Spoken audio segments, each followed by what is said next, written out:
Vamos lá, essas dúvidas da Célia tá aqui pensando.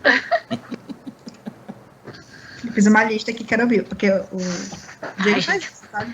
Polêmica. Ok, já estamos no ar. Boa noite, boa noite. Não sei se já tem alguém aí na área esperando. Se sim, sinta-se desejado uma boa noite.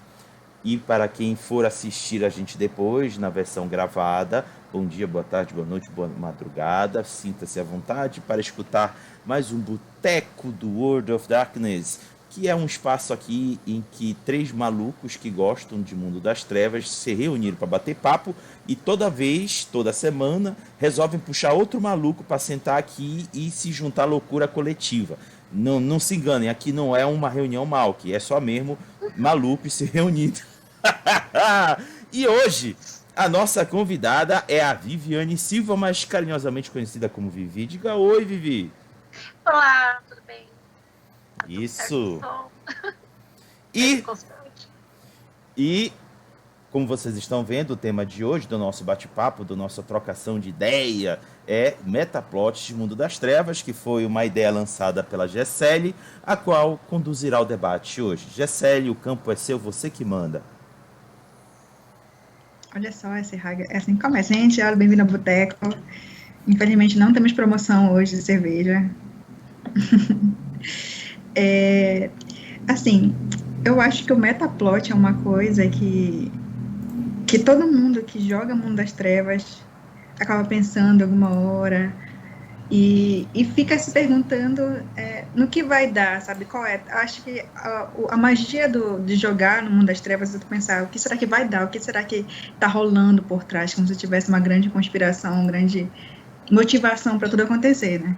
E o Metaplot é isso, são basicamente essa linha do tempo, né, que elas se entrelaçam e elas, dentro das publicações oficiais do Mundo das Trevas, a gente entende que são, através de materiais canônicos, né, a gente entende que eles vêm traçar basicamente o sentido daquele universo, né, daquele mundo. Então, eu acho que no Mundo das Trevas em si, tem muitas explicações que são independentes, de cada cenário tem suas explicações dentro do Metaplot, e eu acho que sim, eles tentam jogar uma faísca de como explicar todo mundo de alguma forma. É isso que eu quero perguntar para os convidados de hoje. Vou começar com essa pergunta logo. Vocês acham que existe o grande, o absoluto Metaplot dentro dos cenários de Mundo das Trevas? Começar pela Vivi, que está rindo. Ai, se eu para começar, olha, eu acho que eles tentaram, mas não conseguiram fazer bem. Tipo, Metaplot unido, sabe? Há uma tentativa, sim, mas não funciona muito, não. Na minha humilde opinião, não funciona, ela não consegue prender, talvez pela quantidade de livro, ou por tanta gente diferente ter escrito, e sem uma linha guia, né? Cada um faz uma coisa, desmente o outro. Então, tem a tentativa. Se a intuição, se a vontade conta, você pode olhar com carinho. Praticamente, eu acho que não tem sucesso, não. Olha, eu concordo um pouquinho com a Vivi, e eu acho que eles tentaram, assim, eles, principalmente de forma mais recente, porque eu acho que os fãs, eles cobram meio que esse metaplot, né? Ai, vamos juntar, entender o mundo como só algo homogêneo, né? Mas eu acho que não deu muito certo também. O que tu acha, Rodrigo? Olha, eu pessoalmente acho que o Mundo das Trevas hoje é um carro desgovernado em que uma equipe que está no volante está tentando controlar. Eu vou explicar por quê. Vamos pegar Vampiro à Máscara. O jogo Vampiro à Máscara, ele lá na sua origem foi criado para ter um fim, que é a Gehenna. E tudo era conduzido nos suplementos que vinham na sequência, principalmente aqueles inerentes à edição revisada, que é conhecida como terceira edição, levavam para a Gehenna. Desde o seu primeiro livro, o básico já começava a falar bastante da Gehenna. Só que, para abordar a quinta edição, foi preciso eles pegarem uma linha de corte temporal e dizer, olha, daqui para cá não aconteceu. daqui para trás aconteceu. Eles ainda não disseram exatamente qual é a linha de corte. A gente deduz. Por exemplo, que foi a madrugada do... Não, foi a noite do... Aquela dos Ravenos. Qual é o nome? Pesadelos? Semana dos Pesadelos. A gente chuta que a Semana dos Pesadelos deve ter sido a linha de corte. É o que mais chega próximo. Mas não tem nada dizendo assim que é exatamente ele. E a partir dali, o que veio depois seria novo. Mas o que é exatamente novo? Por exemplo, Telbel mata o Hadestadit. Telbel mata também Hadestadit no Gehenna. Algumas coisas vão se repetindo, mas com uma outra repaginação. E eu fico assim pensando, meu Deus do céu, os caras estão controlando um carro que está totalmente fora de controle, tentando trazer para o prumo. É essa visão que eu tenho hoje do metaplot de Mundo das Trevas. Como eu disse, tinha-se uma proposta inicial que não é mais a mesma. E tu acha, assim, já que tu já trouxe o teu carro-chefe, né, que é Vampiro, tu acha que dentro de Vampiro o metaplot funciona bem? Olha, é dito, e realmente faz sentido, que o quinta edição, na realidade, não começou com o livro básico, começou com o Diário de Gerardo Beckett. Lá no Diário de Gerardo Beckett, tem várias passagens que ele vai descobrindo que, na realidade, já houveram outras Gehennas no passado, e que nós estaremos passando por mais uma. Então,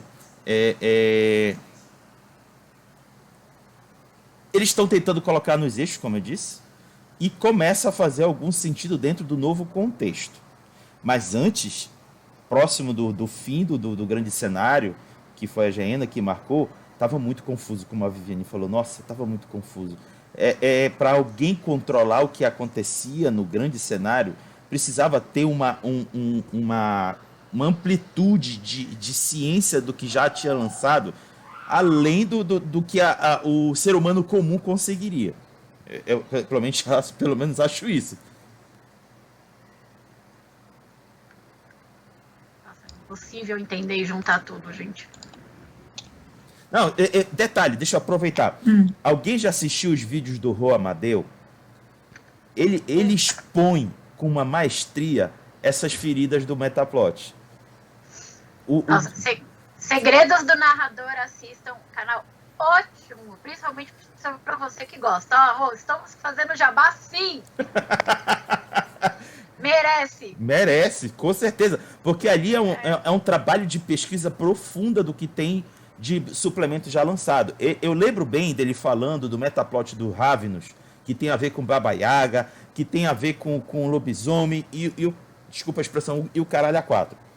E ele vem apontando várias pontas soltas que não consegue se emendar, que são essas as feridas do metaplot que eu citei, Jacely. O que parece, na verdade, é que é assim, eu vou continuar aqui a história, vou pegar a parte do metaplot que eu acho interessante, vou ignorar aquilo que pra mim tá ruim, e vou continuar só nessa linha que eu achei que tá bom, sabe? Todo o resto, não sei, alguém em algum momento vai tentar consertar essa linha. Essa é a impressão que eu tenho, sabe? Eu quero falar sobre isso aqui específico, mas aqui nessa parte, isso que deixaram essa pontuação daqui não vai funcionar. Né? E tu acha que lobisomem funciona assim, Vivi? Olha, um pouco sim. Aliás, um pouco não, né? Bastante sim.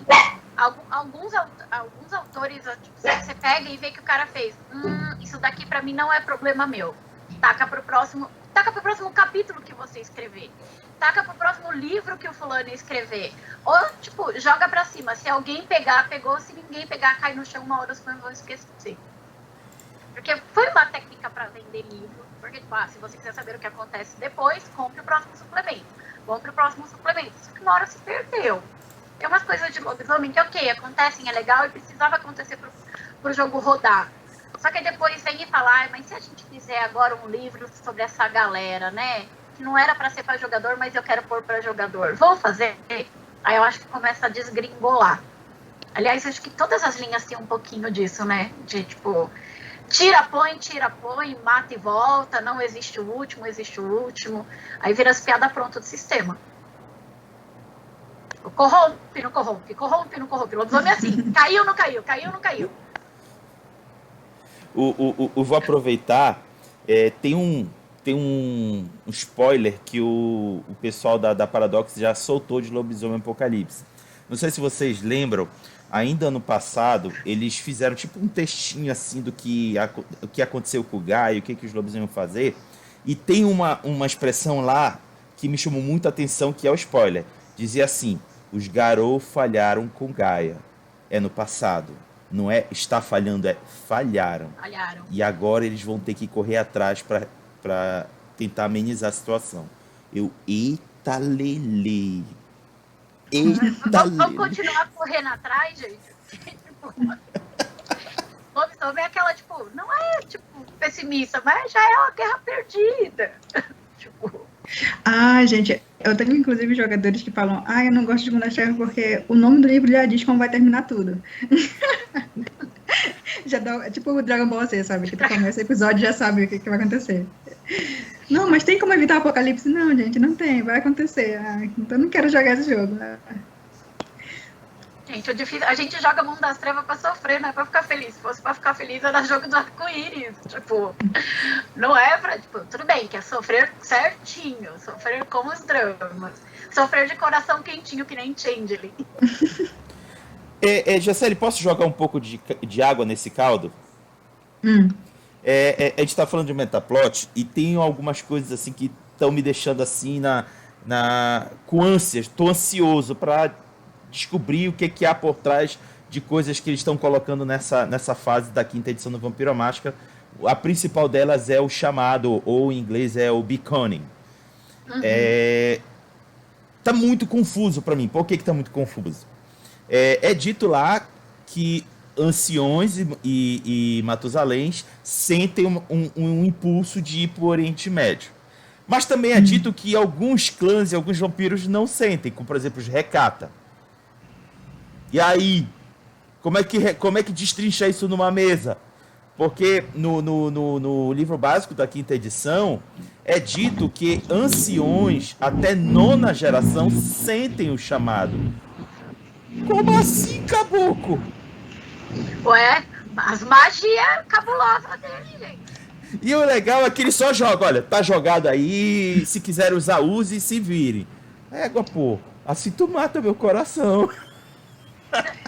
Tanto tempo enrolando o pescoço, tem que proteger eles pra alguma coisa, meu Deus. A máfia tem que valer alguma coisa desse povo. Come coração, mata inocente. Pô, ser monstruoso tem que dar algum lucro.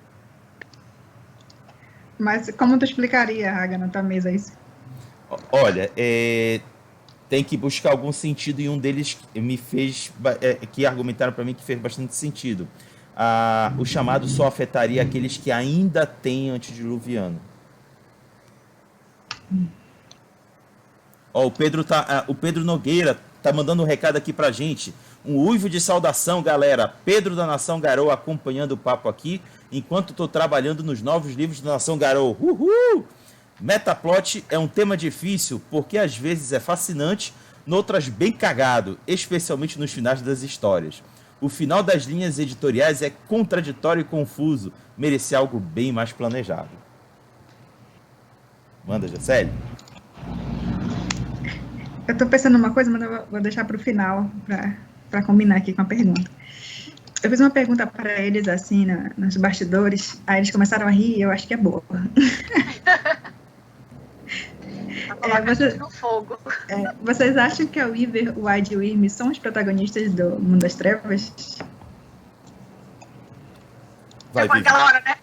Vai, não, mas você primeiro. Eu respondi no off, você responde agora, Lindão. O que eu vejo, assim, é que muita coisa... Principalmente conversando com meu namorado, né? Que ele é doido da tríade. E a gente conversa muito sobre como muita coisa é explicada por meio das três, sabe? Muita coisa, a gente pode explicar como isso sendo a Weaver, ou a Weaver sendo o grande vilão, até de Changeling, de Mago. E aí eu fico pensando, cara, será que dá realmente para explicar, ou será que é são conceitos tão gerais que qualquer coisa é possível ser explicada com elas, sabe? Qual a opinião de vocês, Haga? Vamos lá. Olha, eu vou apresentar aqui um argumento que eu não tenho bases para esmiuçar, é só uma sensação, tá? A sensação é que eu enxergo a tríade não como entidades assim pensantes. Eu identifico elas como manifestações absurdamente poderosas, manifestações naturais, por assim dizer, entre aspas, naturais. Elas reúnem tanto poder que ao seu redor as sobras vão criando vida e vão criando forma e se espalhando pelo cenário. Então, por exemplo, vampiros manifestam o Wyrm, Espiral Negra manifesta o Wyrm, aquela sensação que o lobisomem sente, né? Ele usa o dom lá, ele sente, tem o Wyrm por aqui. Aí quando ele vê, é só um vampiro passando ali do lado. E aí tu vai dizer, o vampiro está sendo controlado pela Wyrm por um ser que está brincando de Muppets. Eu acho que não chega a esse ponto. Então, parcialmente acho que eles são foco do metaplot, mas a outra parte acha que estas sobras da manifestação das entidades é quem realmente estão fazendo a roda girar na treta mundial do mundo das trevas.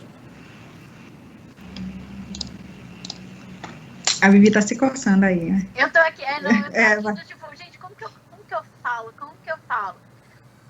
Olha, pelo fato delas serem amplas, de serem 3 forças amplas, de ser conceito, eu acho que sim, dá para encaixar elas no cenário como conceito, e cada cenário vai dar o nome específico. O Weaver, que é o padrão, vai virar banalidade em Tinder. Né? Tipo, desculpa aí para os super fãs, super informados, se tá muito simplista. A Wyrm vai virar o povo tonal que quer o mal. Então, eu acho que dá sim para colocar. Você dá mais luz em lobisomem por usar o termo de lobisomem, mas na hora, tipo, isso é de ler material da internet, de ler as coisas dos livros que eu adoro ler, tipo, assistir o pessoal falando também. Quando você vai explicar um metaplot, se você tenta fazer uma linha do tempo para explicar onde amarram as coisas, quando você fala que, tipo, os Neverborn lá, os nunca nascidos, eles são algo tão malignos, que eles poderiam ser mais malignos do que a própria Wyrm, você dá um exemplo muito palpável para aquele cara que já teve a informação de lobisomem. Você vai ter que explicar para alguém de outro jogo, mas usar o termo específico do jogo. Então, eu acho que eles abraçam, sim, dá para falar que, tipo, foi o padrão que bateu no abismo e quebrou o abismo, que a Wild está morrendo em todo lado, que é a força criativa, né? É a força de vontade do mago, é o glamour do Changeling, são as paixões que movimentam o Wraith. Tipo, falando de toda a linha. Eu acho que você consegue costurar os 3 conceitos, sim. E puxando, obviamente, a sardinha para lobisomem, que é o melhor jogo da linha, e dane-se o resto. Eu acho que assim, ele tenta ser o melhor, mas aí ele bate em Changeling. Agora já começa a briga, né? Tipo, esse Spuka que tem um livro só pra ele, sim. Ai, gente, não é, eu sou bugger, gente. Eu sou aquele artesão fofoqueiro, não tem como fugir. Ai. Cara, tava até vendo o comentário do Pedro ali, falando que lobisomem é o universo mais animista, né? Tu vê, tudo é personificado, né? As estruturas, tudo tem uma personalidade, o rio, né? Como espírito, então tudo tem uma versão antropomórfica, vamos assim dizer, do universo, né? De lobisomem. Então, eu acho que realmente dá para explicar tudo com a tríade, se tu quiser, como qualquer cientista que quer colocar a sua teoria, enfiar em qualquer lugar, explicando tudo com algo geral.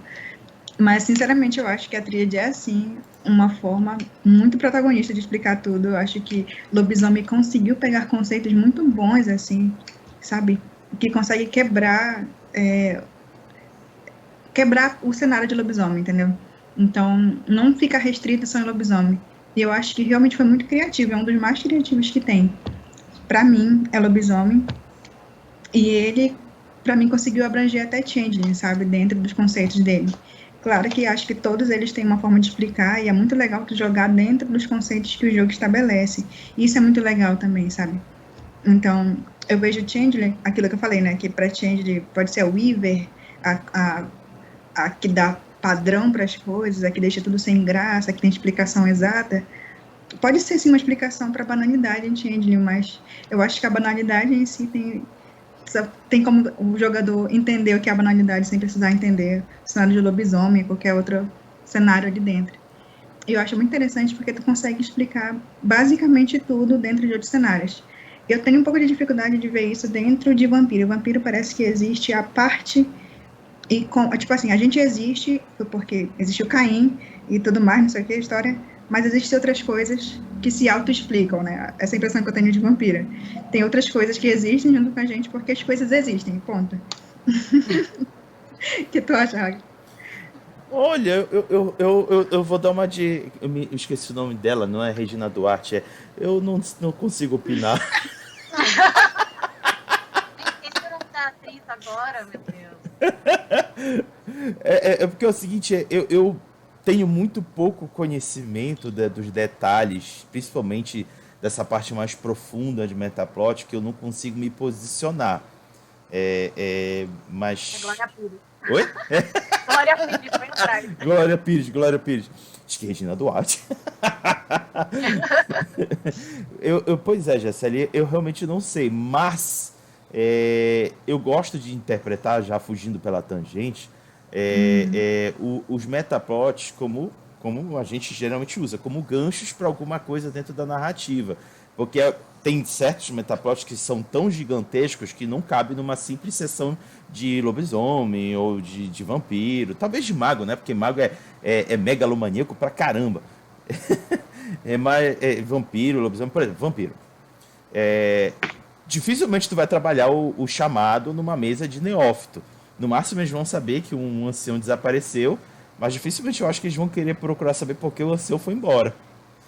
Então são coisas assim que tu consegue meio que aplicar numa mesa e ver o que é mais útil.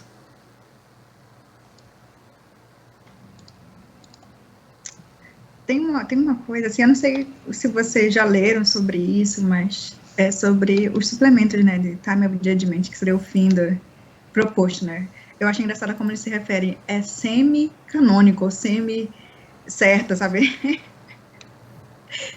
E o que vocês acham, assim, desses finais que eles proporam para o Mundo das Trevas? Eu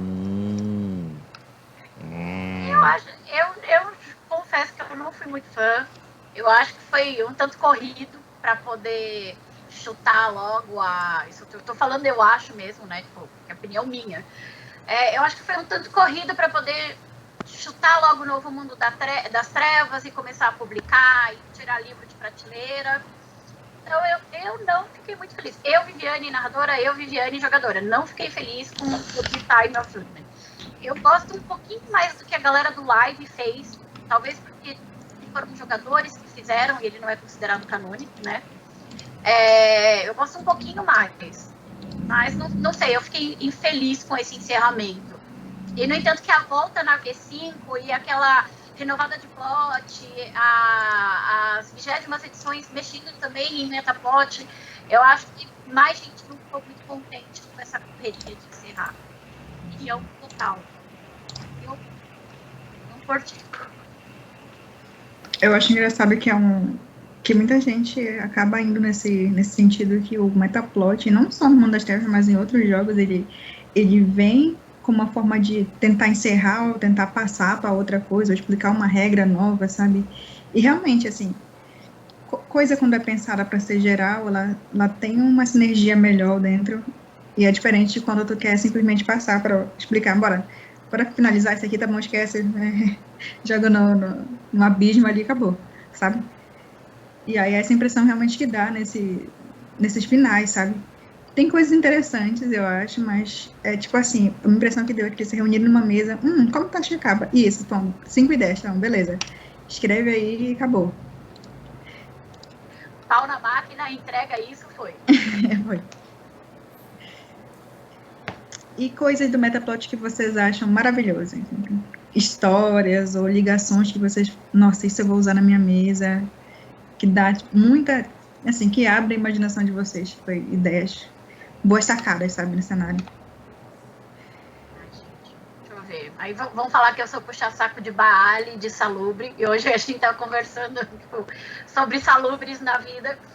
Uma coisa que eu gosto que vem do metaplot de vampiro são lance das bocas do inferno, onde o salubre sem querer faz uma, tipo, spoiler alert, se você não leu a parte antiga dos livros, que é coisa pra caramba pra ler, mas tipo, onde o salubre sem querer sacrificou 3 filhos e nasceu 3 capetão, e encarna bicho mais mal do que o Irme, e que eles vêm do inferno, é uma força sobrenatural.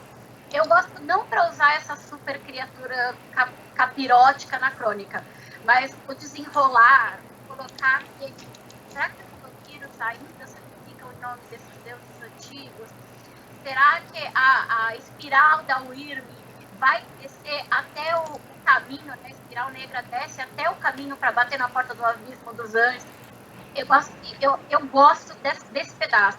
O barco com a boca infernal portátil dos La Sombra, né? Tipo, pô, os vampiros não conseguem fazer em terra, tá com essa merda num mega ritual. É power game? É. Você tem uma passagem pro inferno num navio que vampiro cuida. E eles chegam até a América com essa jossa. Fica muito power game, mas se você puxa as emanações disso, o caminho ao longo da história dessa maldade concentrada pela população, eu acho que dá algumas coisas muito boas para esse coletivo. Tirar isso da linha do tempo e puxar para sua cultura. Tipo, por que aquele pedaço é tão corrompido? Por que aquela grupo de população é tão corrompida? Ah, porque a religião X está corrompida no seu cenário? Essa galera veio lá de trás já fazendo merda, né? Não só por vampiros. Tipo, pô, sei lá, o povo briga, puxa o tapete do amiguinho para um salário melhor, o ser humano também faz cagado. Será que aquele ser humano não foi voluntário? Então, eu gosto de puxar isso e pôr na crônica. Eu acho uma sacada muito, muito boa. E eu nunca consegui ganhar nenhum dos nomes no canal do Rô. Estou falando em público isso. Vivi, o Pedro tá dizendo aqui que Salubre não é clã, viu? Mas Salubre não é clã, é treteiro, uma porcaria. Hoje eu passei a tarde falando isso dele. Só serve pra andar o plot. Salubre nem Tremé, nem Bruhá. É tudo linhagem. Como assim você falou do meu clã? Eu adoro o Bruhá, mas falar a piada que Bruhá também não é clã é muito boa. Diga, Jessé, pode falar. Não, eu tava viajando aqui, pode falar. A gente vai falando viajando.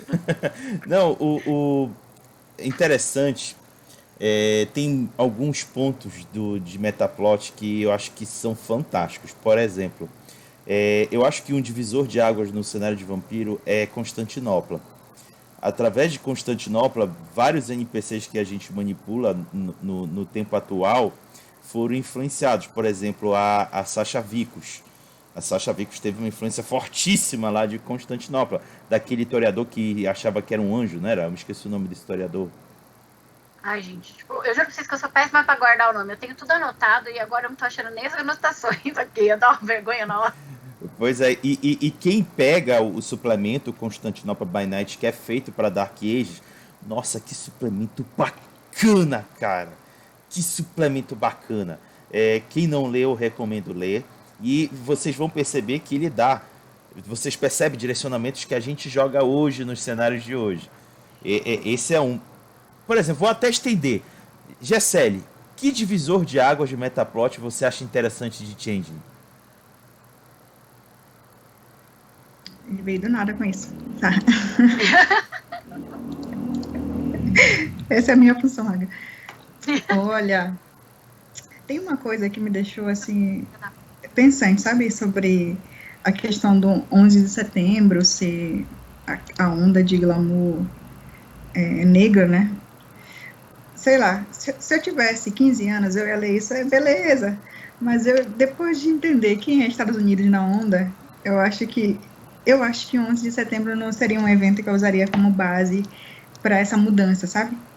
Assim, mudança de paradigma dentro de Changeling. Eu usaria outra coisa, eu não sei, para mim isso é uma forma de centrar a importância, né, daquele país, que seria um país a última das potências, assim, do mundo. E eu não sei, eu achei ruim isso. Então, eu acho que uma das coisas que eu achei muito interessante no cenário é a questão da tecnologia, como ela vem com uma faca de dois gumes para Changeling, sabe? Como é uma coisa boa e, ao mesmo tempo, é uma coisa que tá te matando, sabe?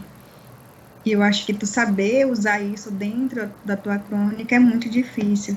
Eu não sei, ainda não me concentrei para usar isso específico, sabe, em Changeling, essa questão de como a tecnologia vem afetando as fadas, mas eu acho que é um ponto que muda muito a percepção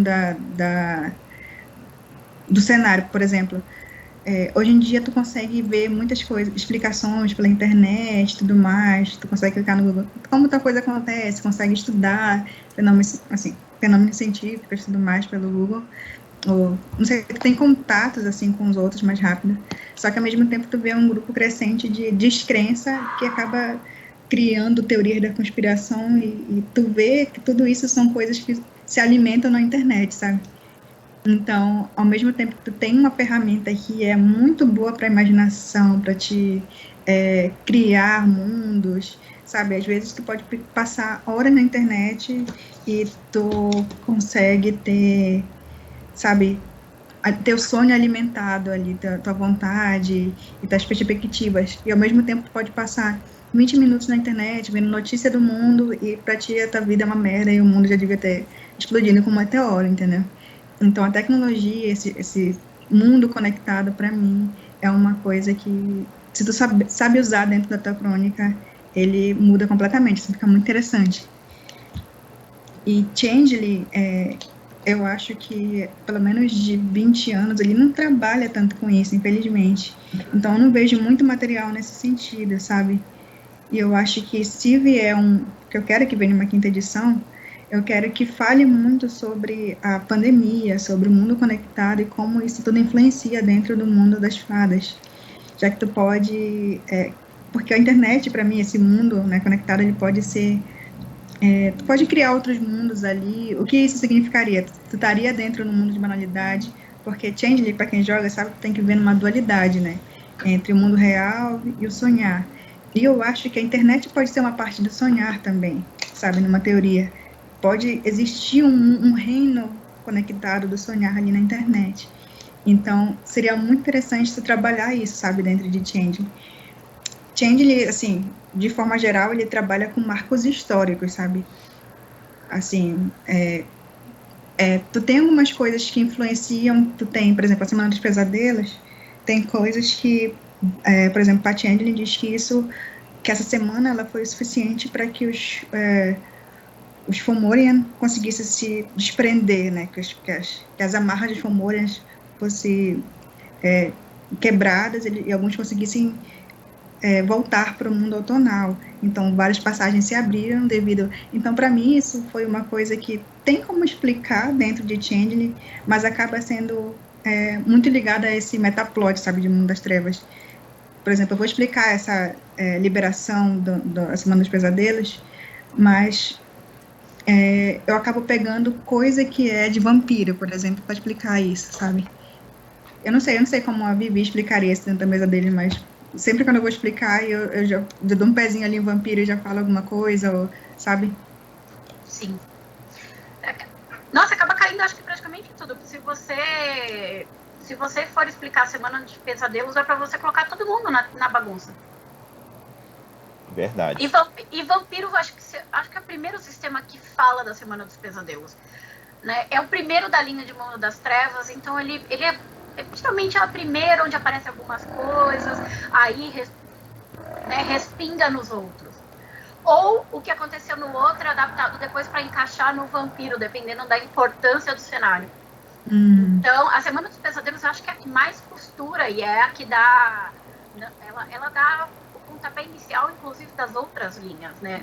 Hunter acontece depois da semana... Não é a Semana dos Pesadelos, mas é depois da Semana dos Pesadelos. Demônio também é depois da Semana dos Pesadelos. E tipo, agora na V5, Semana dos Pesadelos, ela faz parte do seu jogo se o personagem comprar o conhecimento pro personagem dele. Ele ou lembra ou ele foi alguém importante na Semana dos Pesadelos, já que é de 99, né? Dá tempo dele ser. A partir de 1940, o segundo pedaço de ficha possível, dá para ele ter visto o bicho pegando. Então, é difícil fugir dela para explicar as coisas, principalmente modernas do cenário. Eu acho que ela é um grande marco, assim, não só para Vampira, mas para outras linhas.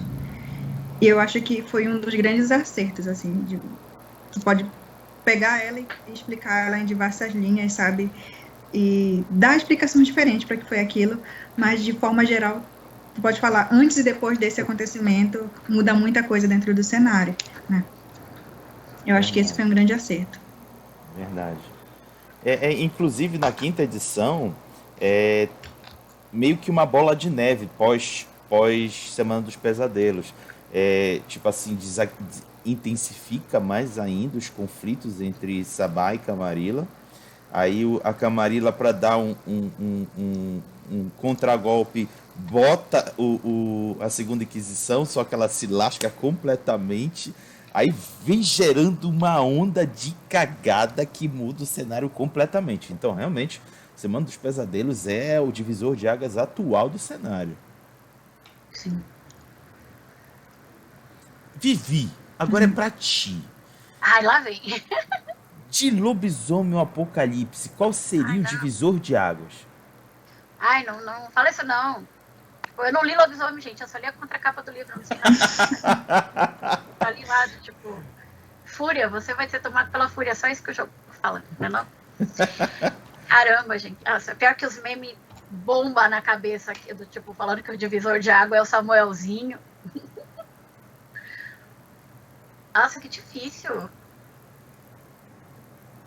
Gente, não sei o que escolher como divisor de águas. Ai, cara, que Posso difícil. dar uma dica? Posso dar uma dica?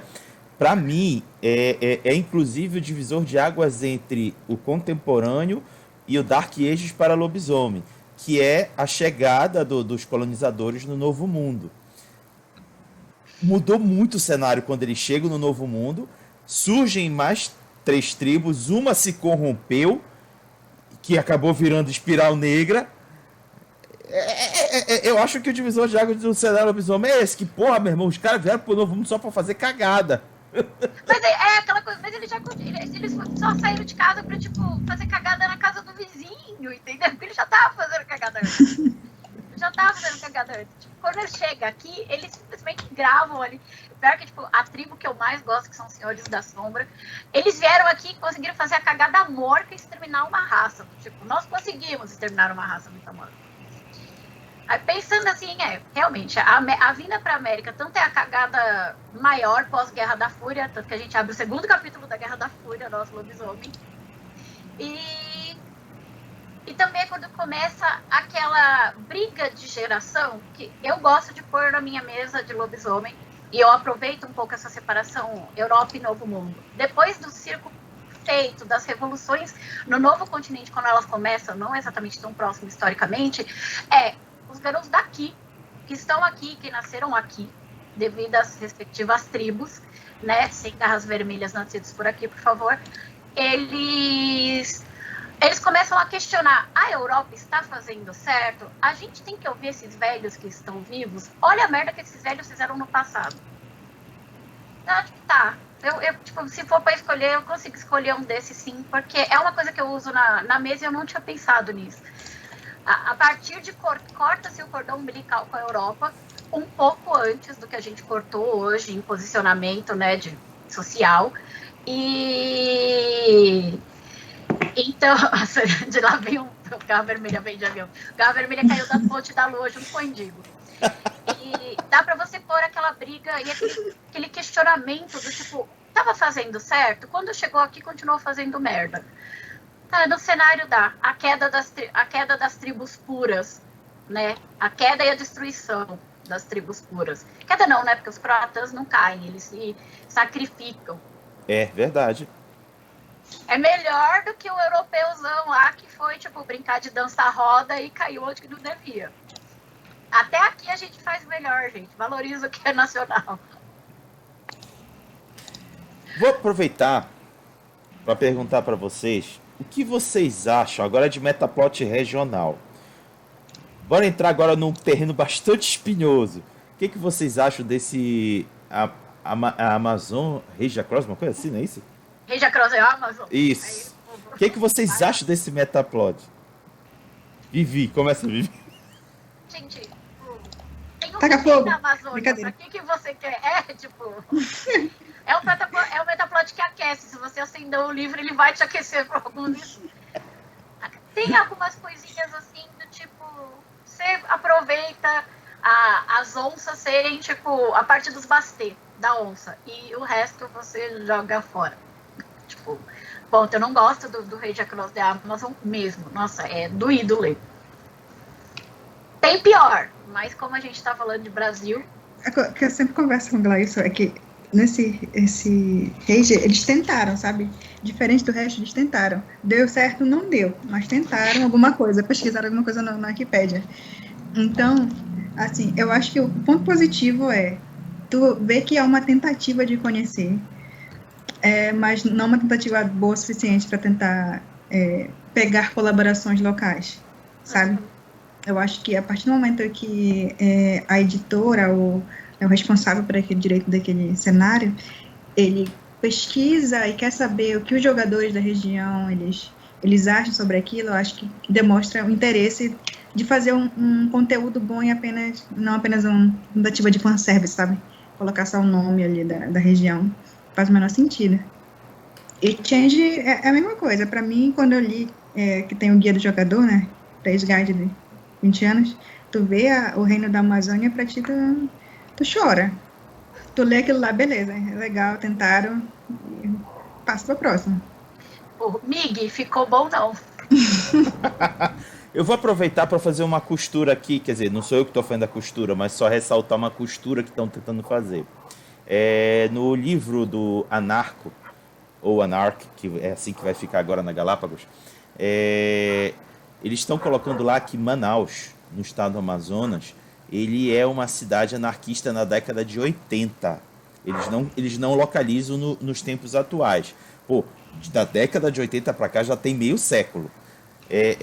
Aí eu fico imaginando, observando o que é relatado no Rage Across the Amazon, como é que esses anarquistas conseguem dominar uma cidade inteira de mais de 2,5 milhões de habitantes, quase 3 milhões de habitantes, saindo vivos com esse monte de ser sobrenatural metamórfico em volta? Plot Armor. Fala aí, Gisele, eu vou fazer piada de cortei. Eu ia fazer piada pior que essa. Não, detalhe, tem uma cena em que eu acho que é uma bruxa, ela vai caçar 3 sabá desgarrados que estão no Rio Madeira.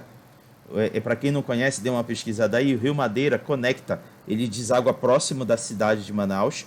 E conforme você vai subindo o Rio Madeira, você vai entrando no Mato Grosso e para o Acre também, principalmente o Acre. Acre? Não, Rondônia. Rondônia, vai entrando em Rondônia. Não sei se chega um pouco no Acre, depois eu confiro. É um rio que vai longe, galera. E aí narra ele indo caçar esses 3 sabá desgarrados numa área bem mais, entre aspas, rural, porque de rural não tem nada. É floresta pura. Aí eu fiquei imaginando, gente, os caras estão andando pela Amazônia assim, livre, leve, solto. Pode crer. Mas até parece que você não conhece. Toda a floresta amazônica é super fechada. Não passa a luz do sol, eles correm de dia, maluco. Tipo, você que mora aí não entende da geografia. Como é que pode um negócio desse? Não, mas olha, é um plot bem interessante para quem souber explorar. O Rio Madeira hoje, ele está sendo usado principalmente pelo agronegócio, porque o Mato Grosso é basicamente o principal celeiro de grãos do Brasil. E aí aquilo que não consegue sair pelo Porto de Santos, sai pelo Rio Amazonas.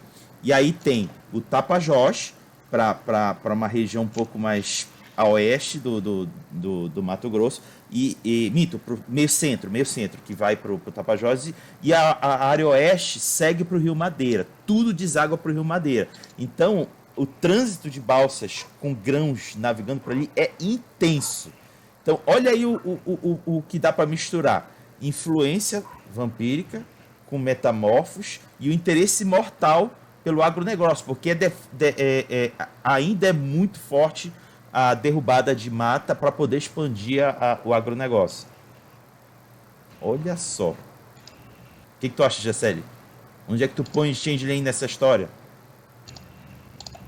Cara, change dá pra colocar em literalmente qualquer coisa. Esse é o problema e essa é a solução, sabe? Literalmente qualquer situação dá pra colocar change.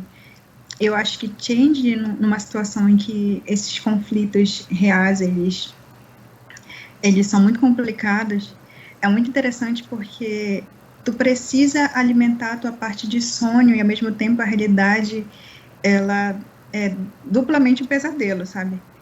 Porque se tu é alguém da população, né, desses locais, tu tem noção de que tua história, tua identidade está sendo destruída, ao mesmo tempo em que tua identidade humana está sendo destruída, tua identidade change está sendo destruída junto. Então, eu acho muito difícil, nossa, imaginando uma mesa assim, com esses cenários, é bem complicado, sabe? Porque dentro de change tu já trabalha com a tua alma change, querendo ou não, morrendo com o tempo, sabe? Eu acho que é muito interessante change porque ele mostra que mesmo que tu não queira, que tu lute, se alimente de glamour com o tempo, o peso do mundo atonal é tão forte que a tua alma change ele vai morrendo, sabe? Para te alimentar isso, tu precisa ter muito jogo de cintura, alimentar essa tua alma. Então, quando tu se dá conta de que o teu mundo, né, que é uma coisa, por exemplo, que os criadores de change não pensam, é que, por exemplo, a nossa realidade ela é muito conflituosa. O Brasil é um local, assim, que é muito difícil ser brasileiro, né? Então, quando eles falam sobre change, sobre essa banalidade, tu coloca isso no Brasil, parece que tá jogando no nível hard, sabe? No último nível de dificuldade do jogo é tu jogar no Brasil. Porque é muito difícil tu manter tua alma change num país desse. A gente, tô triste, não sei por quê. Eu falo, é muito doído jogar change, gente. É muito doído, gente. É muito. O Brasil é raro. Olha só, o change tem uma coisa que, assim, que a gente fala pouco, mas é um dos cernes de ser fada. É tu inspirar outras pessoas a sonharem. Isso te traz felicidade. Eu acho muito bonito isso em Changeling. Porque não é só tu conseguir tirar o sangue para sobreviver. A felicidade do outro é tua vida. É o que te mantém feliz também. Então, quando as pessoas do teu lado continuarem sonhando, desejando, né, tendo perspectiva na vida e tudo mais, e acreditarem em si mesmas, é quando tu ganha o glamour. Então, imagina manter isso num cenário em que todo mundo está num nível de decepção e perspectiva super baixa, que eu acho que é o Brasil atualmente. Interessante. Mas Jacely, me tira uma dúvida. O que a essência de Changeling é o glamour, correto? E o que gera o glamour é a não limitação da imaginação, correto? O glamour é essa força da criatividade, né? Essa força da criação. Eu falo para quem joga de lobisomem que a essência da White é o glamour, sabe? Uhum. É a criação, assim, e essa criação sem limite, que infelizmente encontra barreira no nosso mundo, né? Que é essa barreira da banalidade e da descrença. Então, eu descreveria mais como uma força, né? Então agora, ousando pisar um pouco dentro de Euaré, ai meu Deus, como é que vocês estão trabalhando essa questão do glamour e o ambiente ribeirinho existente na região amazônica, em que ainda é muito forte os costumes antigos? Gente, eu quero deixar claro que eu não estou dizendo que o pessoal não sabe o que é vida urbana ou que não sabe o que é tecnologia. Mas hoje em dia, os povos ribeirinhos da região amazônica, da bacia amazônica, convivem uma mescla de tecnologia e vidas confortáveis por conta dessa tecnologia com um ambiente ribeirinho. É muito comum, por exemplo, gente, isso foi uma coisa que me chamou muita atenção. Na parte norte do Rio Amazonas, onde fica, a gente chama os municípios da Calha Norte. Eles têm um relevo um pouco mais baixo e toda vez que o Rio Amazonas sobe, cabe aqui um disclaimer, o Rio Amazonas ele tem 6 meses do ano em alta e 6 meses do ano em baixa, que é a influência do mar entrando no Rio Amazonas. Ele vai bater longe o mar, viu, galera? Chega quase no limite do estado do Pará com o Amazonas. E aí, quando o mar está entrando, o nível da água vai subindo.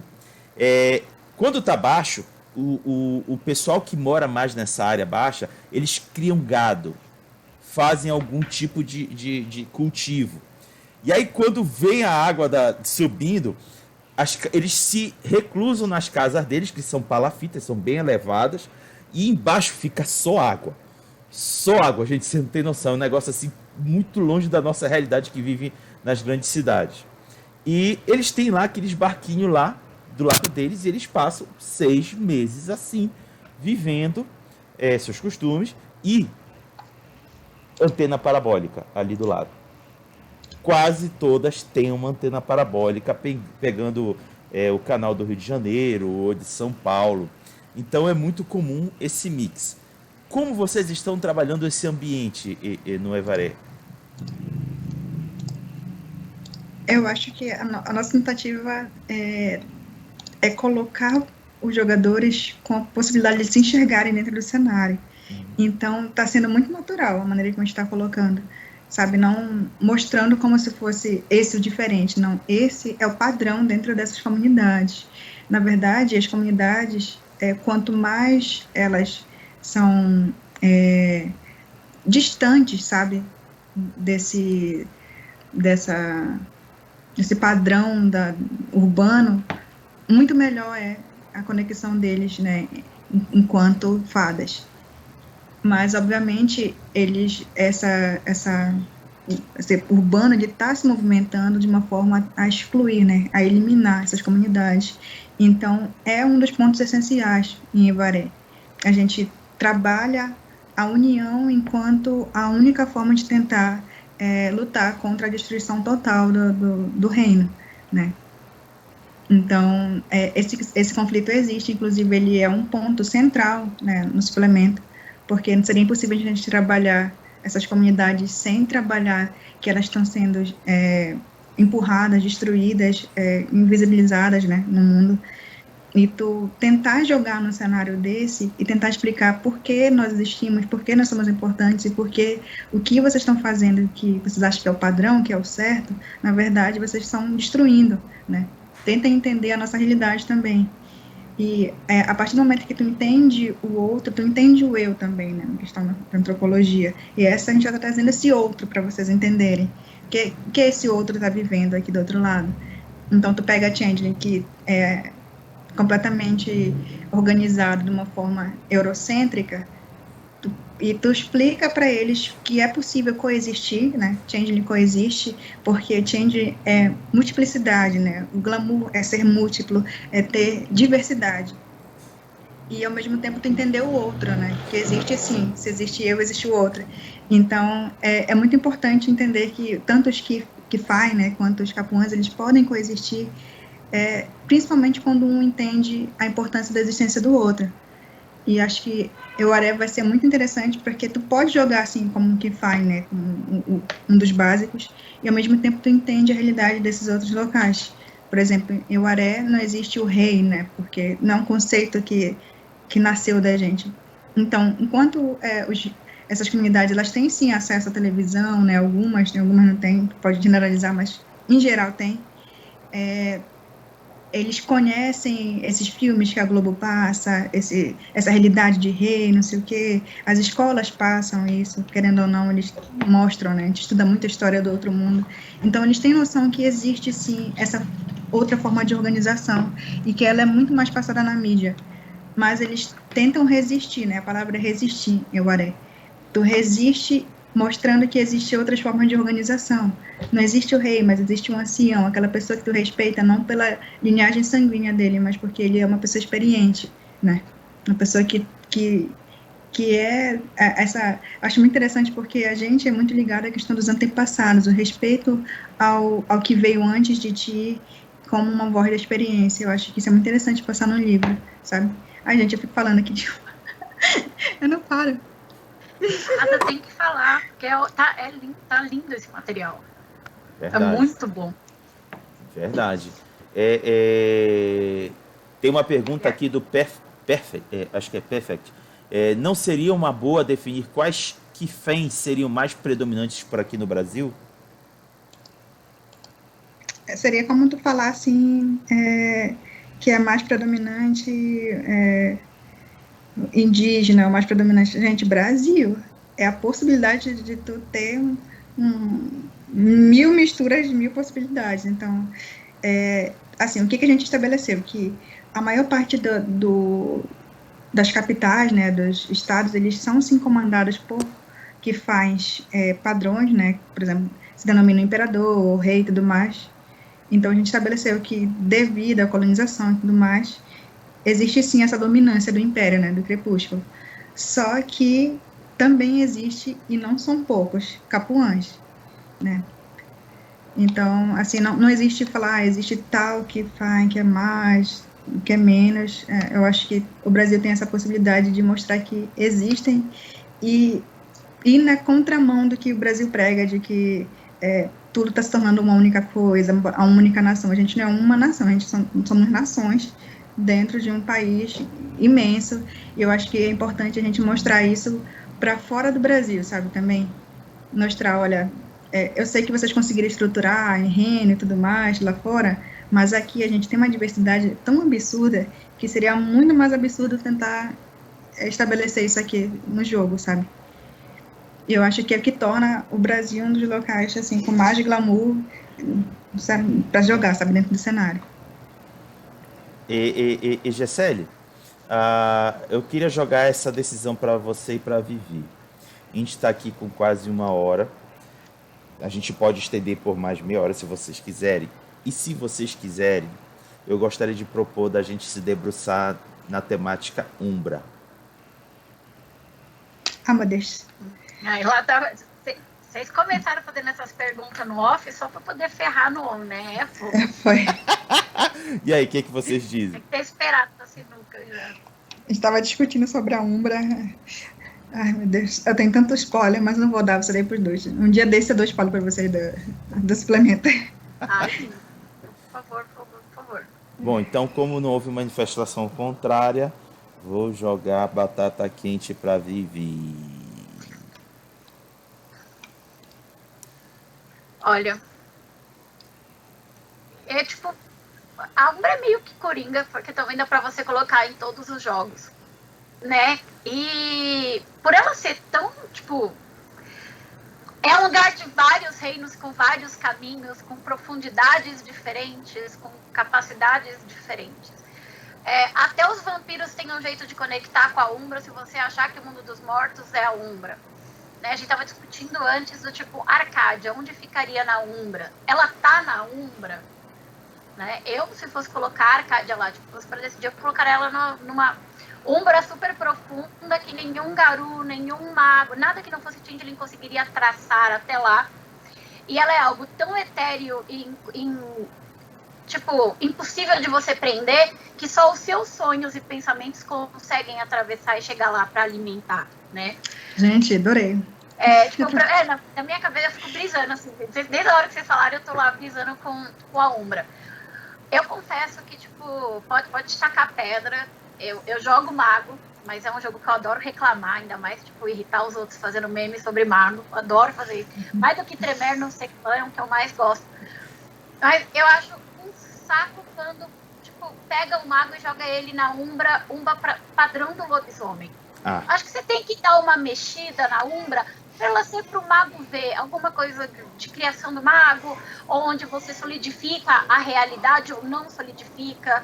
Talvez a Umbra para o mago fosse um mundo feito de massinha de modelar, onde ele pudesse moldar melhor, e depois de um tempo, se ele gastar a quintessência dele, ele solidificar na realidade.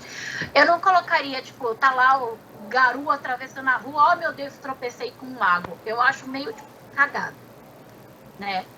Mas é a tela em branco para você escrever o que você quiser nos cenários, eu acho. Você pinta ela como aquele cenário mandou e, meu, cai pro braço. Tipo, faz serem ilhotas no meio da tempestade, da criação da própria Umbra, as ilhas do submundo, sabe? Faz que a sua jornada espiritual de múmia não seja só caminhar e atravessar para ir para o Egito, para o Chile ou para o Japão para fazer o ritual. A sua alma também vai caminhar por esses trajetos da Umbra até chegar e encontrar o seu Ka e tudo mais dos pedaços das 7 camadas. Eu gosto bastante do conceito, mas para algumas linhas eu acho meio, tipo assim, né? Eu colocaria tranquilamente um demônio atravessando vários mundos ou pedaços umbrais para chegar na Terra e pegar o primeiro mortal com pouca força de vontade. Até poderia definir um pouco mais o tipo de mortal que ele vai, dependendo do por onde ele passou. Mas aí, tipo, sou eu, pobre mortal, narrando no Viviverso e fazendo a Umbra, né? Tipo, que a White Wolf tem outros planos, tem 1000 mapas aí na internet. Aí tem aquela briga, a Umbra do mago tá certa, do lobisomem tá errado, o vampiro não vai pra Umbra, vai, e o Giovanni. Tipo, é a hora que o metaplot vira, merda, só piora. Não, é a hora que tu decide o que eu vou usar aqui, né? Tu faz a mesma coisa que os escritores fizeram e faz na tua mesa. Essa aqui eu ignorei, gente. Acabou aqui. Eu vou usar isso aqui. Aquela pilha de 52 volumes, puxar, tipo, 3 páginas e fala, esse daqui é a minha verdade. Dani. Bem assim. E eu passei, tipo, muito indignado um dia desse, porque eu acho que é tão rico o Changeling, que eu fico muito triste de colocar Changeling dentro de outro cenário, explicando Changeling em outro cenário, por exemplo, explicando que Arcádia tá na Umbra e tudo mais. Então, eu acho que se os criadores fossem pensar na Umbra, assim, dessa forma geral como a gente usa, seria interessante eles bateriam um martelo disso, sabe?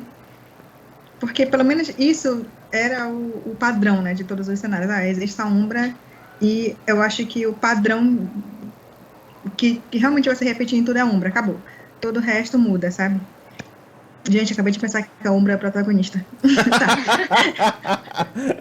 Não, mas olha, se tu for parar pra pensar, Jessel, eu concordo contigo. Tudo, não totalmente vampiro, mas quase tudo do mundo das trevas converge pra Umbra. Já paraste pra olhar?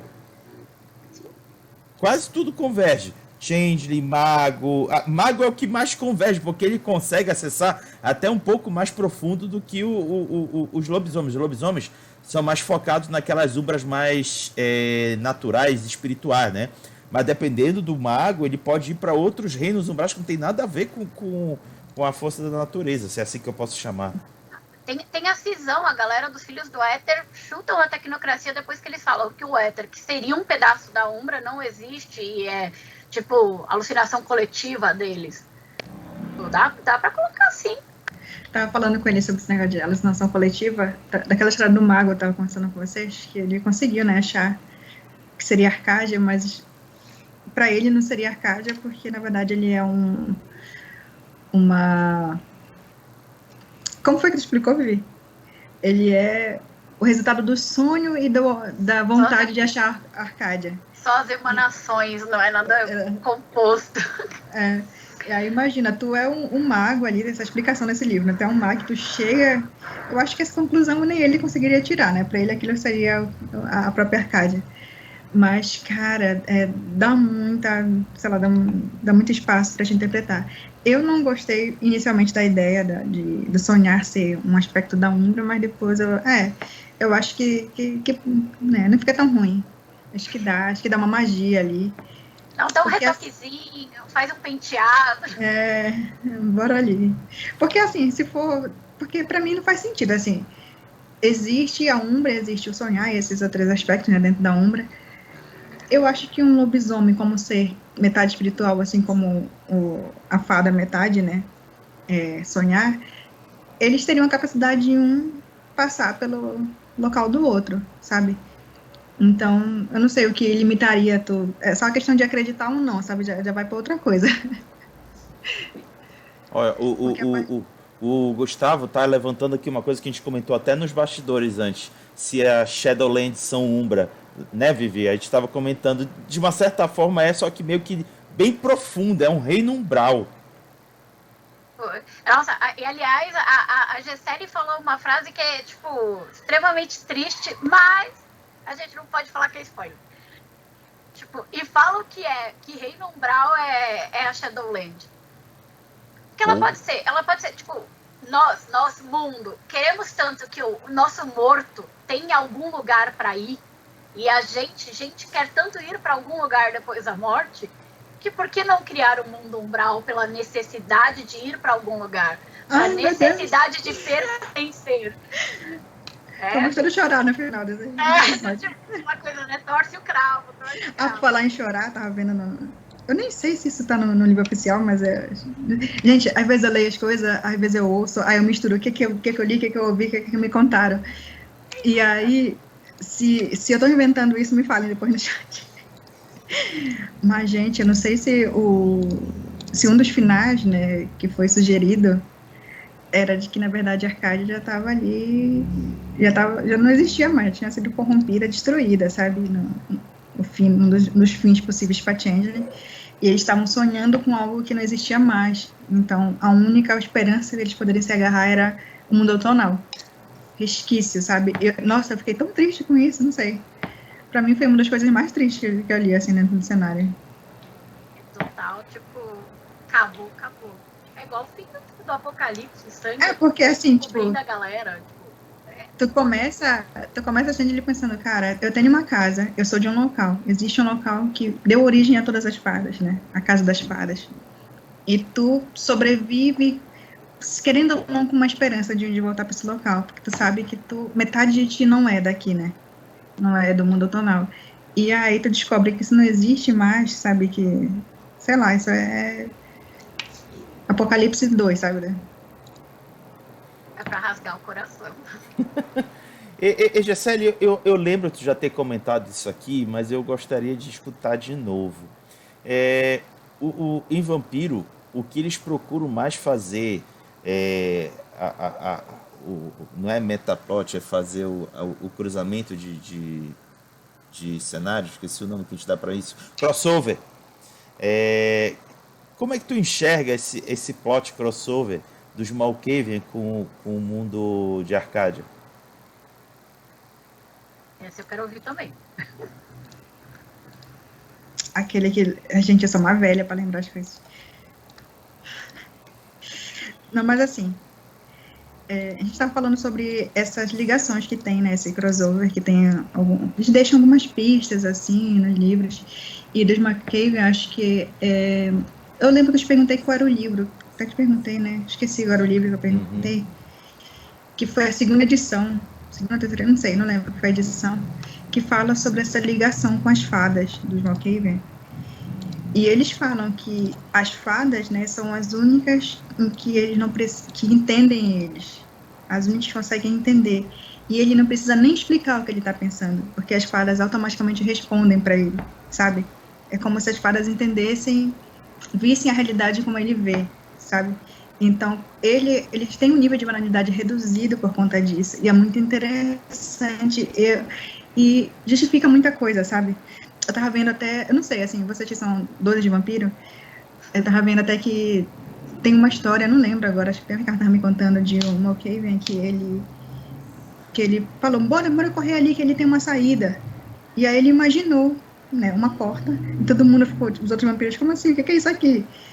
E aí, tipo, ele abriu a porta e realmente tinha uma saída, sabe? Se isso não é uma manifestação de glamour, do sonhar, de criar uma passagem, eu não sei mais o que é, sabe? Porque ele, além de criar uma porta do outro lado, realmente era outro lugar. Então, eles conseguiram fugir junto com esse Malkavian. Então, eu acho muito interessante essa ligação que tem entre eles. Eu acho que, assim como foi bem contada essa parte, bem contada entre aspas, né? Porque eu acho que dá uma ligação legal na crônica, é dos Sluag, né? Com os Wraith. essa ligação com eles de ter os Slug, para quem não conhece muito o Change, eles são Skiff, que eles têm uma habilidade de esticar, espremer o corpo deles para entrar em locais bem apertados, porque eles gostam de descobrir segredos. Então, tudo que está escondido, tudo que os outros não conseguem acessar, é uma coisa que os Slug se encantam, sabe? Então, se tu quer descobrir alguma coisa, se tu quer saber um segredo, que seria em vampiro os Nosferatus, né, das informações, os Slug são para os Changeling. Então, eles são muito importantes dentro de uma narrativa. E aí, os Slug tem local que mesmo eles não conseguem acessar. Quem consegue acessar são coisas que conseguem atravessar a parede, né? Então, eles conseguem conversar com os fantasminhas para ter informações e trocar informações com esses fantasmas, né? Em troca, por exemplo, tem até no livro dos Slug, trocar, por exemplo, o fantasminha quer que tu proteja lá alguém que ele ama, né? Alguém que tá ligado com ele, e os Slug conseguem passar para o mundo tonal e fazer isso. Então é uma troca muito interessante que tem no livro, né? E ele dá esses ganchinhos que a gente já conversou sobre isso, sobre a possibilidade de jogar. A gente não é muito adepto a ter um vampiro, um lobisomem, um changeling, porque vai dar merda, querendo ou não. Mas é interessante tu ter esses ganchinhos na tua crônica que fica muito, muito rico, sabe? Principalmente quem que gosta dos outros cenários, porque quem gosta, cara, aquilo, mesmo que teu personagem não saiba o que é aquilo, tu como jogador tu sabe, e dá uma emoção, sabe? Tipo, teve uma mesa que eu falei pra uma jogadora que ela ouviu, tava ouvindo uma voz, né, de alguém conversando com ela, falando sobre algo relacionado, porque ela estava se relacionando com alguém que era próximo, né? Acho que é grilhão, né? Em Wraith que fala. É, grilhão. Que era próximo desse grilhão, e esse fantasma estava ficando com raiva dela, e por isso estava metendo... Ah, meu Deus, olha, pra quem tá na minha mesa... Quem tá na mesa assistindo, esquece o que eu falei. E esse grilhão, esse fantasma, né? Ele estava basicamente destruindo a vida dessa Changeling, porque ela tinha se relacionado com alguém que era o grilhão dele. E isso eu acho que os jogadores não sabem, mas, cara, quem sabe, quem joga, quem conhece essas relações do mundo das trevas, eu acho que acho que até o Ricardo falou, nossa, eu sei o que é isso, sabe? E aí é interessante tu colocar isso na crônica e alguém falar, eu sei o que é isso, eu sei que eu não posso falar aqui, mas eu sei o que é, sabe? Nossa, então eu tenho que olhar aqui no chat se não tem ninguém da minha mesa, porque eu tô com uma situação muito parecida com essa, só que na minha mesa de lobisomem. Tem uma assombração apurrinhando a vida da Changeling. E quem vai tropeçar com eles são os lobisomens. A matilha da mesa vai tropeçar com eles.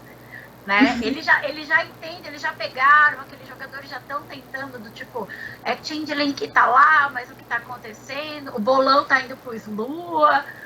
Tem um Slua perdido por ali, já tem uns outros brigando que não, isso é vampiro, se é pálido é vampiro, e os jogadores estão lá no quebra-pau que cada um conhece mais o cenário. Quero só ver quando eles chegarem, semana que vem, dia de jogo deles, vamos ver quando eles chegarem na hora mesmo de encontrar com o NPC. Tá gótico, passou pó na cara, é vampiro, né? Aí quando vê lá o Slug... Não, falou não envelhece, aí o jogador, é vampiro. Aí acontece mais alguma coisa, é vampiro. É vampiro. Gente, calma, eu tenho livro de todas as linhas. Dá pra misturar cenários, algumas coisas e não ficar ruim. O Metapod tenta fazer isso. Você tem um pedaço de Changeling em Wraith, você tem um Wraith em Reckoning, você tem em Lobisomem, você tem, tipo, uma galera inteira ali que dá muito certo.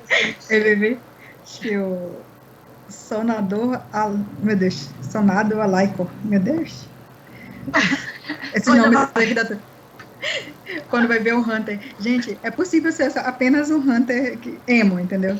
Apenas... Olha, deixa eu te falar, que eles bateram no refém, feriram o refém, colocaram o refém no sol e era só um Hunter.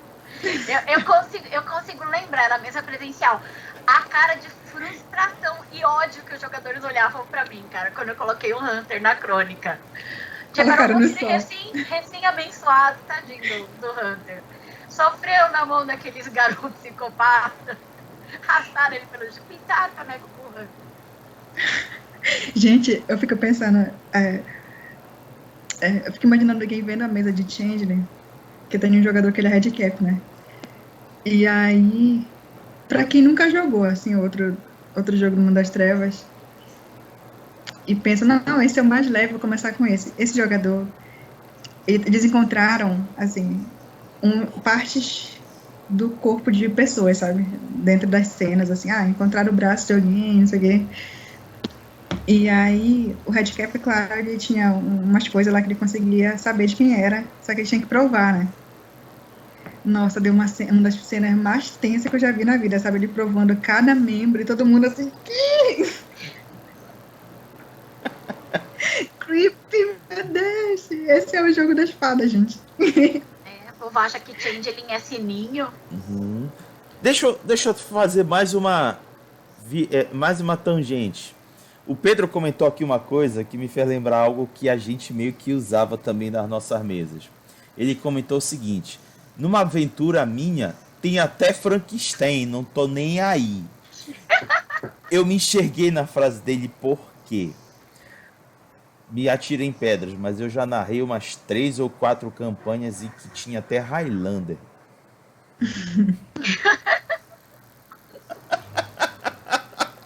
Sério, misturando valendo. Vocês já fizeram algo parecido? Gente, Changeling é isso pra mim. Sabe? Tipo... Eu tô lendo uma coisa, eu vou colocar isso. Eles já correram atrás do coelho, entraram no buraco, acharam um troll, venceram o dragão numa mesma mesa. Foi tanta referência que não deu, não dá conta. E eu coloco tudo que dá. Harry Potter aparece na mesa de Changeling. Então as possibilidades tem imaginação que coloca o limite ali, né? Isso há um bom tempo atrás, né? O pessoal que me pôs o apelido de Bestre, eles brincavam. Toda vez que eu chegava, eu falava, tive uma ideia. Era um sinônimo que eu tinha visto um filme diferente. Tipo... uma mesa de Hunter que eu narrei foi o Ressurreição, Pedaços de um Crime. Um filme super pesado. E a galera foi, tipo, enfrentar um Hunter maluco com o filme. Que eu virei e fiz assim, maluco, está uma sessão de Hunter muito boa. Tipo, 30 Dias de Noite. Que tem o quadrinho e tem o filme.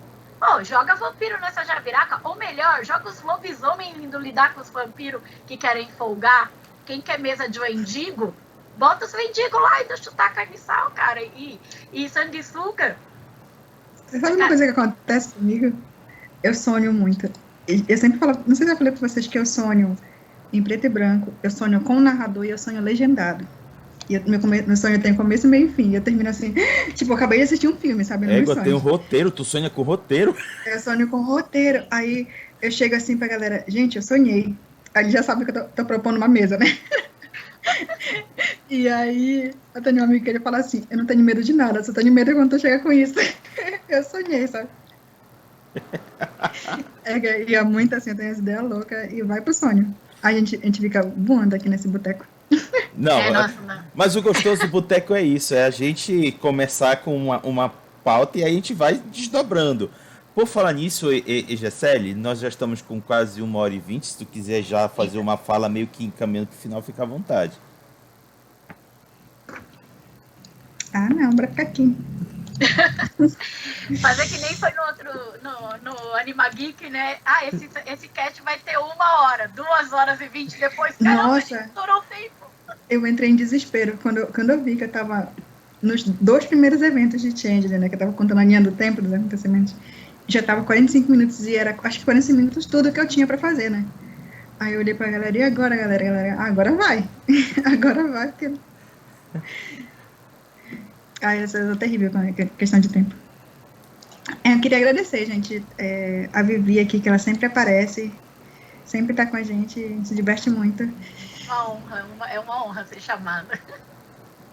O Rodrigo, assim, a gente tira sexta-feira pra falar besteira e comentar coisas. Um dia, quem sabe a gente convida alguém, né, que escreveu os livros, pra fazer umas perguntas doidas. E o que tá pensando? Bebeu nesse dia? E aí, assim, a ideia... Olha, o pessoal de Vampiro falava isso, né? Os autores de Vampiro falavam, a gente tava bêbado, vamos ver se eles assumem agora. Tu me fizeste lembrar agora... Gessele, me fizeste lembrar agora uma coisa. Tem uma banda local aqui, galera, que se chama Delinquentes. Tu conhece essa banda, Gessele? Não. Não. Eles têm uma música muito conhecida que é Hoje é um belo dia para morrer. Eu fui perguntar uma vez pro vocalista que ele achava, qual era o fundo filosófico da escrita, porque é cheio de críticas sociais dentro da música. Ele virou para mim e disse: Ei, Raga, tira essa tua onda, não tem nada de filosófico, a gente tava tomando umas lá na Praça da República e a gente escreveu essa letra. Eu, puta merda. Gente, eu acho que é muito isso, o Mundo das Trevas. Eu acho que a gente fica, nossa, criando conspiração, não sei o que. Quando eu vi a pessoa, eu tava bêbada me escrevendo, sabe? Só tinha que entregar no prazo algo. Mas acho que isso que é o legal do jogo, gente, sério. Então, assim, de forma geral, eu acho que, pra mim, pelo menos, o Metaplot não foi muito planejado, né? Mas, e por isso tem muitas falhas, muitos pontos, assim, que tu pode literalmente ignorar na tua mesa. Mas tem muitas coisas que eu acho que, pra ser Mundo das Trevas, é essencial, sabe? Do Metaplot. Então, mesmo que tu não vá usar literalmente aquilo na tua mesa, como o Raga fala, tu não vou trabalhar certas coisas com jogadores que estão começando agora, ou são neófitos, que eles não vão, os próprios jogadores e nem os personagens vão entender da visão geral, né, do Mundo das Trevas. Porém, existem realmente essas informações que são, além de interessantes, são importantes para ser Mundo das Trevas, sabe? Então, é importante tudo como mestre, jogador, procurar esses pontos narrativos que vão enriquecer, além de enriquecer a tua mesa, vão enriquecer teu personagem. Eu acho muito interessante quando um jogador ele lê alguma coisa que foi publicada, sabe, alguma coisa assim que estava até escondida ali em algum suplemento e traz isso pro BG do personagem dele e a gente acaba usando o metaplot de uma forma natural na mesa, sabe, sem querer impor. Aconteceu tal coisa assim e acaba sendo meio que, como posso dizer, indiretamente tu usa isso dentro da tua mesa. Então, existem sim pontos que são muito interessantes, tanto que a gente joga isso e gosta disso, mas eu acho que não necessariamente tem que usar tudo que foi publicado para o jogo ser bom, sabe? Para fazer sentido. E aí, é isso, gente. Se vocês quiserem falar mais uma coisa e se despedir. Vivi. Nossa, não tenho o que falar. A série falou tudo. É exatamente isso. Você não precisa ser um escravo do Metaplot, né? Seguir a risca e fazer as coisas que só aconteceram porque estão em algum livro ou em algum suplemento, ou você achou algum site na internet que compilou o Metaplot. Se você achou, me manda o link, que é difícil pra caramba achar. Mas você não precisa pegar aquele ponto por ponto e fazer. Mas puxar, sei lá, pra mim em Vampiro é super importante ter a separação de Camarilla e Sabá e depois a reforma anarquista agora, atual, combina. E faz parte daquela estrutura de cenário. E Lobisomem, a galera vir pra América fazer merda, e as brigas, né, pelo domínio com os presas de prata, aquela treta na Rússia. Eu vou colocar a Rússia no meu jogo? Não. Mas ela é importante se eu for jogar alguma coisa naquele pedaço da Europa. Tipo, totalmente pensando em Senhor da Sombra, que é um pedaço que influencia essa história. Acho que dá pra adaptar o metaplot dessas partes que são charme e característica daquele jogo específico. E também usar a estrutura que, às vezes, a gente nem fala, tipo, a Camarilla separou na convenção dos espíritos. Não, os jogadores entraram ali, eles sabem que tem Camarilla e Sabá, ou Camarilla e Anarquis agora na V5. Eles não precisam saber o que aconteceu no passado. Eles sabem que isso está influenciando o jogo agora. Meu, é que a Cecília falou. Total. Pra variar. Eu concordando com a série. Já queria falar junto com a Vivi que a gente tá planejando aqui uma coisa. Eu vou falar porque quando a gente fala para vocês, a gente tem que fazer, sabe? Se a gente não falar, a gente não faz. A gente tá planejando criar o nosso podcast de Changeling e falar coisas. Tem algumas ideias. Talvez a gente jogue para votação essas ideias, né? De nome pro podcast. A Vivi quiser falar também umas ideias que ela deu. Glamour! Olha outra aí. Glamour! Te apropria logo da expressão. Cara, eu já dei ideia idiota porque eu não sei nomear as coisas, gente. Pra Luri, quem nomeia são pessoas adultos responsáveis. Tipo, eu dei umas ideias muito ruins. Eu achei muito boa, só que eu pensei, nossa, pesado, sabe? É pesado. Mas vai virar se tipo, a gente não vai pôr pra nomear essa opção. mas a gente vai fazer o certificado com a expressão. Sim, não ficou muito Boa. bom, gente. Nossa, Boa. tem que criar um selo. Esse selo vai existir, vocês vão saber qual é esse selo. Ó, eu vou fazer que nem o pessoal tá aqui no chat. Eu já quero me inscrever. Onde é que faz? Ó, tipo, o que a gente tem que fazer, postar bonitinho as opções. Que ainda bem que tem adultos responsáveis no grupo que tá fazendo. Quem é? O Pedro, né? O Sonado. Ah, não. Quem tá fazendo. Ah, tudo bem. Tá. E aí a gente tá pensando assim em lançar na terceira semana desse mês. O nome, já tudo, que vai ser já na nossa segunda live de Change lá no RPG Cultura. Que legal. Pô, eu quero muito ver isso. Show de bola. Bom, e aí? A gente vai pro fim agora, Jessé? Vamos, gente, bora se despedir aqui. E até o próximo boteco, gente. Então Até é o isso. próximo. Tchau, tchau, gente. Tchau, Beijinhos. gente. Boa noite pra Tchau. todos. Tchau.